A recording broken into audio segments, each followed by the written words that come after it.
Hi guys, and welcome back to the Blues Focus channel. It's me again, Tom, and yeah, I'm bringing you another new series, kind of hot off the press, kind of match review sort of thing. This will become a regular occurrence in the future. They'll probably come out sooner than this one's going to come out as well. I was just a bit busy after the game, but yeah, no. So let's get straight into things. I'm quite happy with that performance. Don't know about you guys. Certainly have to let me know down in the comments.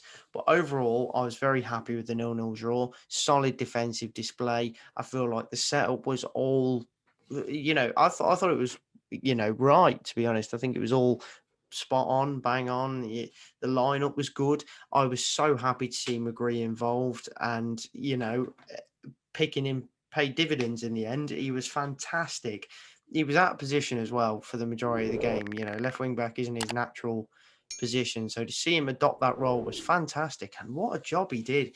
I never really knew he had that sort of defensive side in his locker, but he really proved it today. And I was shocked, but very impressed. And to be honest, he was he was probably my man of the match, but I feel like that whole back line could have been man of the match. They were just all fantastic tonight.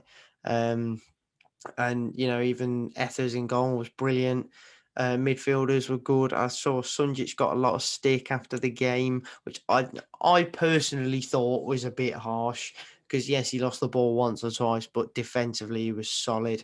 So no, Gardner had a good game.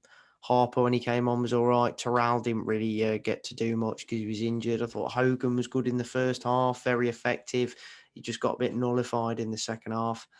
Juki had his kind of same old game, putting himself about a bit unlucky here and there. A decent game. Cosgrove, for the few minutes we saw of him, was all right. Looked to put himself about, try and get into good areas. So no, overall, very impressed. Halilovic, great first half, struggled a little bit in the second half, but had one or two glimpses. Um, but yeah, no, overall, I was so impressed with the side. And just what a difference Bowyer has made to Blues since he's come in, really. Like, this side is so different to the blue team we saw under Karanka. It's a huge difference. And if I was told, if I was offered 7 points out of a possible 12 against in my first four game against top four, top six sides as my first four games, I'd bite your hand off for that. That's crazy. So to do that in such a short amount of time is amazing, amazing. What an incredible feat for Bowyer that, and how buzzing he must feel that he's been able to have that impact on the squad. And realistically, looking at those results, you'd like to think that going into our next few games, we should be able um, to pick up a good amount of points and see us over the line of safety. And I hope that's the case. I feel like now we're kind of out of that underdog phase. We're going into a game against Stoke where they're still on the fringe of the playoffs, but I think they're not going to get there, and I think they know that. But they're in decent vein of form right now. Um, so that will definitely be a different type of test for this Blues squad under Bowyer. And it's just seeing how we fare in a test like that, where we're not as underdogs as much as we have been recently. So hopefully we look to pick up a win in that game. But I'll talk more about that in my match preview later in the week and opposition view and all the usual content I produce for you. So yeah, no, we'll see. But overall, very accomplished performance. A clean sheet away from home against third in the league is always great, really, isn't it? I think overall we were unlucky. You look at kind of the key events of the game. Gardner hitting the post, really unlucky there. I think Lico, at the end of the game, he has a chance to kill it off, and unfortunately doesn't. What a confidence booster that could have been for him, but he certainly looked lively when he came on. He was getting in behind quite a lot. It's just getting that first goal for him, I think. I think that's what's needed now. But Cosgrove was unlucky, came close to a Mark Roberts throw. I mean, how happy would we have all been if we'd scored from a Mark Roberts throw? In fairness, it was looking like tonight was going to be the night at some stages. But Ethan Pinnock was first to a lot of headers for Brentford. So tough nut to crack, really, I'd say. But overall, a very accomplished Blues performance. Unlucky not to come away with 3 points, but I think a point in the end is probably a fair result considering it's Brentford and also they missed an absolute sitter, which we don't really need to go over as much. There's not much Etheridge can do, but luckily enough, Canos has just stuffed it. So, that, again, that's the luck we've been missing in recent times. So to finally get a bit of that on our side for a change, especially after the penalties against Swansea as well, bit of luck there. It's nice. It feels like we're turning in the right direction right now. And hopefully, news and stuff going on outside the squad doesn't affect this team. And I think Bowyer will make sure that no negative energy can get inside of this tight knit group, and we can see out the rest of the season and finish in a safe position and not.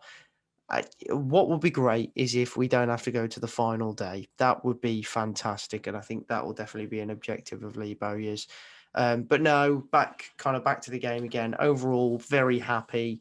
Um, I think if anyone looked like they were going to win it, it was probably Blues, to be honest. But it was still a very, very close game, and I think we all expected that. So no, 7 points from those 4 games is tremendous work by Lee Bowyer. And I just really, really hope we can pick up points against the lower sides that we're about to play. Because I do think it will be a tougher challenge than actually what we've just faced, because the mindset is different, the expectation is different, and obviously as Blues fans, we don't want to get too carried away now, really, do we? I think we all do that from time to time. I know myself, I do certainly. I think deep down in my heart, I was thinking we might win tonight, but that's it's the hope that kills you, really, isn't it? But no, thank you for joining me for the first episode of a new series of this, kind of match review sort of thing. There is an official name for it. I've just forgotten what it is, but I will tell you now. So in future episodes, you will know the official name of the new series. It'll be in the title anyway. So I don't know. I don't even know why I'm going to this extent to tell you, but it will be called. Wait for it. Wait for it. Final whistle reaction. So welcome to the first episode of Final Whistle Reaction. I hope you've enjoyed that. That little, I don't even know. I'm just rambling at this point, lads. But yeah, no. Hopefully, I can make the future episodes a bit more detailed. We can look at the match in a bit more in depth. I've just not really had much time to prepare. But even still, though, this is kind of my fresh from the game thoughts and how I feel personally. But overall, I was very, very happy with the performance. I can't lie. And no, it was solid from Blues. And my man of the match, I'm actually going to say, was Riley McGree. I will make that a regular thing. I'll give you my man of the match after the game. But tonight, it's certainly going to go to Riley McGree. No, thank you for joining me. Anyone who's tuned in, it's much appreciated. And hopefully I can bring you more detailed stats and just a bit more in-depth review of the game in future. But no, thank you for joining us as always. And keep right on, and I'll see you in the next one. Probably either a podcast or a match preview. But there you are. See you in a bit, guys.